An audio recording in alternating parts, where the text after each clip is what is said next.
अस्सलाम वालेकुम जी। अच्छा, इस वीडियो में मैं आपको ट्रबल शूटिंग के बारे में थोड़ा बहुत बताऊंगा। यूज़ वाली वीडियो जो है उसके अंदर मैंने कुछ चीज़ें आपको पहले ही बता दी हैं। एक दफ़ा फिर मैं आपको बता देता हूं कि जब आप इस सॉफ्टवेयर को ओपन करेंगे, लॉगिन स्क्रीन पे एडमिन एडमिन लिख के जैसे लॉगिन करेंगे तो आपको हो सकता है इस तरह का एरर आ जाए।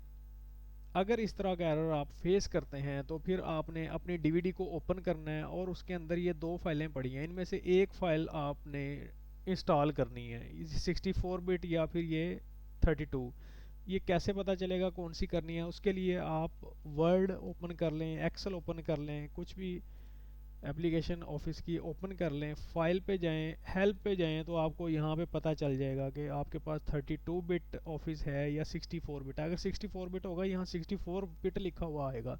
अब चूंकि मेरे पास 32 बिट है तो फिर मैं ये वाली फ़ाइल इंस्टॉल करूँगा और एक दफ़ा कंप्यूटर को रीस्टार्ट करा लूँगा। अगर 64 बिट और 64 बिट आपने इंस्टॉल करके कंप्यूटर को एक दफ़ा रीस्टार्ट करा लेना है। एक चीज़। दूसरी चीज़, अगर आपको रिपोर्ट का व्यू करते हुए इस तरह का एरर आता है, कोई भी रिपोर्ट यानी कस्टमर को इनवाइस का प्रिंट प्रीव्यू करते हुए, ठीक है, यहाँ पे जैसे आप ऑर्डर रजिस्टर पे आए हैं और ये प्रिंट का बटन प्रेस करते ही आपको वो एरर आता है ये वाला, और प्रोग्राम बंद हो जाता है। हो सकता है इस तरह का भी फेस करना पड़ जाए आपको। तो फिर आपने क्या करना है, डीवीडी को ओपन करना है और ये वाली फाइल इंस्टॉल करनी है और कंप्यूटर को एक दफ़ा रीस्टार्ट करा देना है। दो चीज़ें होगी। अब तीसरी चीज़ मैं आपको बताता हूँ। तीसरी चीज़ ये है कि आप कहीं भी जब लिस्ट को ओपन करते हैं, ये देखिए जैसे कि यहाँ पे कस्टमर हैं, अभी तो दो ही हैं, इसलिए आपको शायद सर्च करने का जो है वो ज़रूरत ना पड़े। लेकिन जब 30 40 50 कस्टमर की लिस्ट हो जाएगी तो काफ़ी लंबी बन जाएगी, तो उसमें सर्च कैसे करेंगे? आप किस किस चीज़ से सर्च करना चाहते हैं ना, उस कॉलम पे क्लिक कर दें। देखें जैसे मैं कस्टमर के नाम से सर्च करना चाहता हूँ तो यहाँ पे, ठीक है, मैं Z लिखूँगा तो जैन वाले, Z वाले, वो सारे यहाँ पे लिस्ट डाउन हो जाएंगे। ठीक है।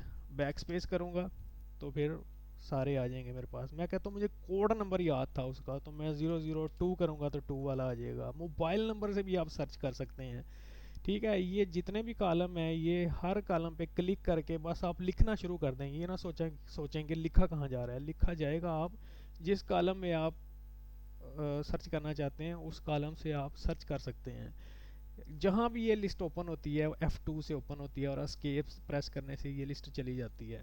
अभी जैसे देखें, मेजरमेंट की जो है ना, ये थोड़ी सी लंबी लिस्ट है। अब मैं बताता हूँ आपको। इसको लिस्ट को मैं आइटम में चूँकि यूज़ कर रहा था तो यहाँ पे ये आइटम ये खुल गई है। अब अगर मुझे कोड याद है तो ठीक है, अगर नहीं तो यहाँ पे मैं क्लिक करूँगा और कीबोर्ड से लिखना शुरू कर दूंगा कि नी, ये नी आ जाएगी। ठीक है। एंटर करूँगा तो नी उसके अंदर एंटर हो जाएगी। फिर मैं इसको लिस्ट को खोलूँगा। अब देखें एक चीज़ है इसमें, एस्केप की प्रेस करेंगे तो ये चले जाएगा।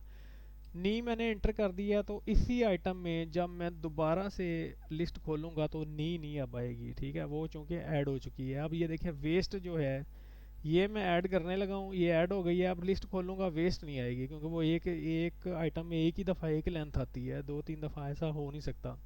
ठीक है जी। ये एक चीज़ आप नोट कर लें कि ये लिस्ट जहाँ भी खुलेगी वहाँ पे आप जिस कॉलम में इसको क्लिक करके सर्च करेंगे, लिखना शुरू कर देंगे, तो वो लिस्ट डाउन करता चला जाएगा। तो ये इसका सर्च का क्राइटेरिया है इस लिस्ट का। ये लिस्ट बड़ी हेल्पफुल है और ये एस्केप से जाती है और F2 से आती है। ये F2 से कहीं पे आती है और कहीं से इस बटन से आती है। ठीक है जी। इसके अलावा और कोई ट्रबल शूटिंग, अगर कोई इसके अलावा कोई एरर मैसेज आपको आता है तो फिर आप मेरे व्हाट्सएप के नंबर पर रब्ता कर सकते हैं।